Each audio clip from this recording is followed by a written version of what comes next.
సంబంధించిన వట్ల శ్రీధర్ 220వ బ్యాచ్కు సంబంధించిన కానిస్టేబుల్ విధి నిర్వహణలో భాగంగా నిన్న ములుగు జిల్లాకు సంబంధించినటువంటి పోరాటం లోపల చనిపోవడం జరిగింది. ఆయన ఆత్మకు శాంతి చేకూరాలని ప్రభుత్వం తరఫున నివాళులు అర్పించడానికి ఇక్కడికి రావడం జరిగింది. అతని కుటుంబానికి సంఘీభావం తెలియజేస్తూ వారు ధైర్యంగా ఉండడానికి ప్రభుత్వం పక్షాన అన్ని రకాలుగా అండగా ఉంటాం అనే మాట చెప్పడానికి ఇక్కడికి రావడం జరిగింది. 8 మాసాల క్రితమే వివాహమై కూడా విధి నిర్వహణలో క్రమశిక్షణతో పనిచేస్తూ అక్కడ జరుగుతున్నటువంటి అంశం లోపల మరి అక్కడ జరిగినటువంటి ఇన్సిడెంట్లో 3 పోలీసులు చనిపోవడం జరిగింది. అందులో వడ్ల శ్రీధర్ తన ప్రాణాలు కోల్పోవడం జరిగింది. ప్రభుత్వ పరంగా గౌరవ ముఖ్యమంత్రి గారి ఆదేశాల మేరకు మేము, అదేవిధంగా ప్రభుత్వ సలహాదారు షబీర్ అలీ గారు, పార్లమెంట్ సభ్యులు సురేష్ షెట్కార్ గారు, గౌరవ శాసనసభ్యులు మదన్ మోహన్ గారు, అదేవిధంగా జిల్లా కలెక్టర్ గారు, ఎస్పీ గారు అందరూ కూడా ఈరోజు ఆ కుటుంబానికి అండగా ఉంటామని, ఇటువంటి వాటిని సహించేది లేదనేటువంటి మాట చెప్పడం కొరకు రావడం జరిగింది.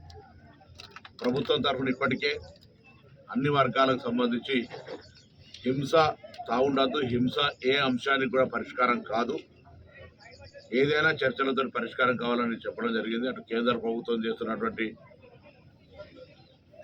ఈ యొక్క కార్యక్రమం కావచ్చు, ఇటు నక్సలైట్ల పేరు మీద జరుగుతున్నటువంటి అంశం కావచ్చు, ఇవన్నీ కూడా ఉండడానికి వీల్లేదు. అవి సంస్థలు కావచ్చు, అవి ప్రభుత్వాలు కావచ్చు, అవి వ్యక్తులు కావచ్చు, ఎవరైనా సరే హింసకు పాల్పడితే దానికి బేసిక్గా కాంగ్రెస్ పార్టీ వ్యతిరేకం. అందులో ప్రజాస్వామ్యాన్ని విశ్వసించేటువంటి ప్రభుత్వాలు ఏవైనా కూడా ఇటువంటి విధానానికి అంగీకరించమని చెప్పడం జరిగింది. దీనికి సంబంధించి జరుగుతున్న పరిణామాల్లో నిన్న వాళ్ళు కూడా మేము సీజ్ ఫైర్ చేసి చర్చలు కట్టా ఉన్నారు. సెంట్రల్ గవర్నమెంట్ కఠినంగా ఉంటుంది అనేటువంటి మాట చెప్తా ఉన్నారు. కాబట్టి వాటి అన్నింటి మధ్యలో ప్రాణ నష్టం జరగకుండా ఉండి శాంతి భద్రతలు కాపాడుతూ ఎవరిని కూడా ఎవరు చంపుకోవడం లేవు, చట్టం ఉంది, లా ఉంది, దాని ప్రకారంగా పోతే బాగుంటుంది అనేటువంటి అభిప్రాయాన్ని గౌరవ ముఖ్యమంత్రి గారి పక్షాన తెలంగాణ ప్రభుత్వం ఇప్పటికే అనేక సందర్భాల్లో కేంద్రాన్ని కోరినాం. దానికి సంబంధించినటువంటి ఒక 2 కేశవరావు గారు, జానారెడ్డి లాంటి వ్యక్తులను కేంద్రంతో మాట్లాడడానికి సంబంధించిన కార్యక్రమం కూడా జరుగుతుంది. అందులో ఈ సంఘటన జరగడం అనేటువంటిది చాలా దురదృష్టకరం.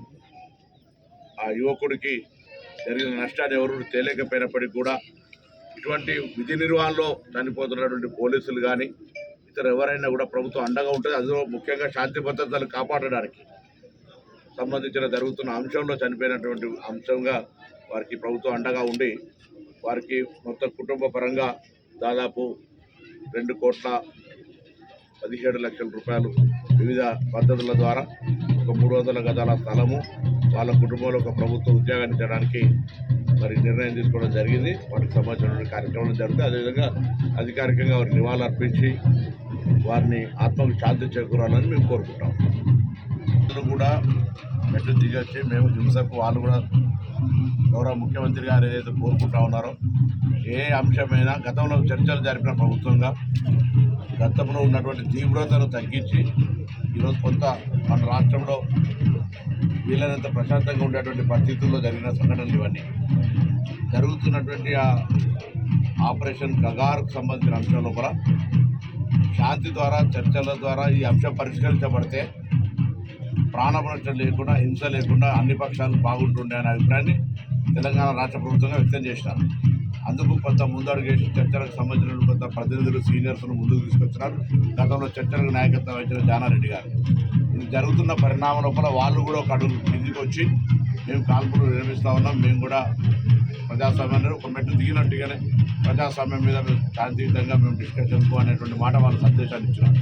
సో ఇటువంటి సందర్భంలో జరిగిన సంఘటన ఇది. ఈ సంధి మార్గంలో అంటే ఈ అంశం మీద ఒక సెన్సిటివ్ సబ్జెక్టు. అందుకే ముందుగా గవర్నమెంట్ పరంగా కేంద్రము, రాష్ట్రం 2 ప్రభుత్వాలకు సంబంధించినటువంటి సబ్జెక్ట్ ఇది.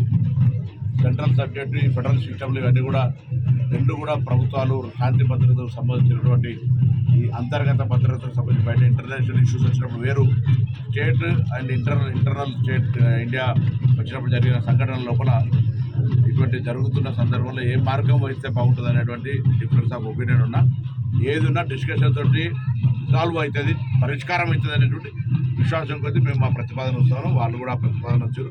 ఏది ఏమైనా ఈ సంఘటన ప్రాణాలు తీసుకోవడం వల్ల వచ్చినటువంటి లాభం లేదు, ప్రాణాలు తీసుకునే విధంగా యుద్ధం జరిగితే ఏం లాభం లేదు. కాబట్టి జరిగిన సంఘటన భవిష్యత్తులో జరగకుండా ఉండాలని కోరుకుంటా ఉన్నాం.